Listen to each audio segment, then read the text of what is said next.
Well, not as much as one would hope. I mean, we still see so many problems around the world, ranging from, famine and lack of water resources. And I guess most of the people who are out talking about global warming would say some of these conditions are bound to get worse before they get better. The good news is that I think technology potentially offers the solution to a lot of these kinds of problems.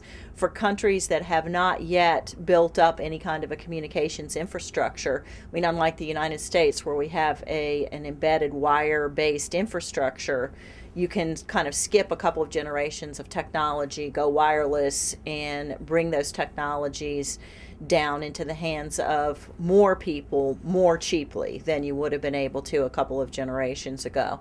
In addition, I think that there's a lot of exciting work being done now on, for example, distributed energy generation, where you could have just one village or a handful of homes within a village could have their own energy production capabilities and their ability to produce their own fresh water and the tools that are needed to grow their own food. So I think a lot of those things can increase and improve the living conditions for a lot of the world's people who really have continued to be left behind. Now, when you look at not just the poorest of the poor countries, I think you're seeing technology completely transform economies like China and India.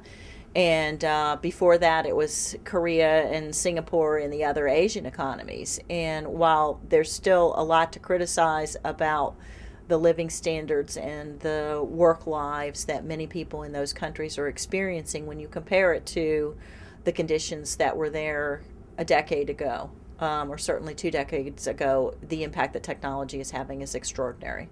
And the economic growth that's being achieved by those economies is extraordinary. What I think we have to hope for is a way to get more and more countries on that bandwagon so that more of the world can experience that kind of growth.